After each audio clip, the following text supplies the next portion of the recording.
Salam sigap dan shalom. Renungan kita pada hari ini, Rabu 1 Maret 2023, berjudul Sukacita Karunia Tuhan. Ayat intinya terdapat di dalam Pengkhotbah 2 ayat 26. Karena kepada orang yang dikenannya, ia mengaruniakan hikmat, pengetahuan, dan kesukaan. Tetapi orang berdosa ditugaskannya untuk menghimpun dan menimbun sesuatu yang kemudian harus diberikannya kepada orang yang dikenan Allah. Ini pun kesia-siaan dan usaha menjaring angin.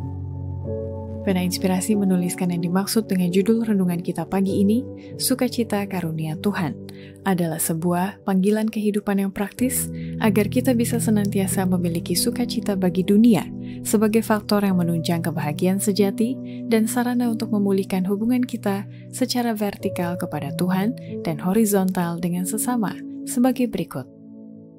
Pertama, setiap orang bisa mengalami sukacita karunia Tuhan, seperti yang dituliskan oleh Salomo, bila mana orang itu mau memperkembang roh kedermawanan lewat pemberian-pemberian dan persembahan-persembahan mereka.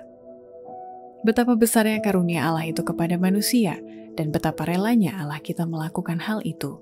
Dengan suatu kedermawanan yang tak ada bandingnya, ia memberi agar ia boleh menyelamatkan anak-anak manusia yang memberontak dan membawa mereka untuk memahami maksudnya dan melihat hasilnya. Maukah engkau menunjukkan oleh pemberian-pemberian dan persembahan-persembahanmu bahwa engkau berpendapat tak ada yang terlalu baik untuk diberikan bagi Dia yang telah memberikan anaknya yang tunggal? Kedua, setiap orang bisa mengalami sukacita karunia Tuhan, seperti yang dituliskan oleh Salomo, bila mana orang itu melaksanakan rencana-rencana Allah dalam pelbagai karunia, dengan bekerja dalam kerendahan hati dan selalu bergantung sepenuh hati kepadanya. Dalam semua pengaturan Allah, tidak ada yang lebih indah dari rencananya dalam memberikan karunia yang berbeda-beda kepada setiap pria dan wanita. Gereja adalah ladangnya, yang ditumbuhi oleh pelbagai macam pohon, tumbuh-tumbuhan, dan bunga-bunga. Dia tidak mengharapkan hisop itu mengambil bagian dari kayu sedar, bukan juga pohon zaitun mencapai sampai tinggi dengan pohon palem yang kokoh. Banyak yang telah menerima pelatihan kerohanian dan intelektual yang terbatas, tetapi Allah memiliki pekerjaan untuk kelompok ini lakukan jikalau mereka mau bekerja dalam kerendahan hati, bergantung sepenuhnya kepadanya.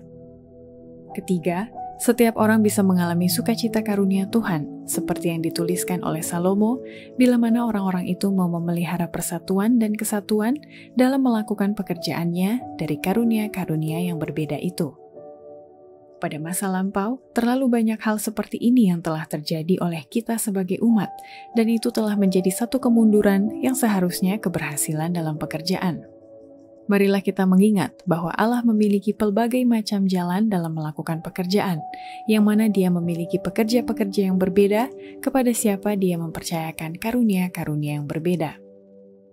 Keempat, setiap orang bisa mengalami sukacita karunia Tuhan, seperti yang dituliskan oleh Salomo, bila mana orang-orang mau menggabungkan karunia-karunia yang beraneka ragam itu dalam memajukan pekerjaan Tuhan, untuk mencapai kesempurnaan sesuai kehendak Tuhan.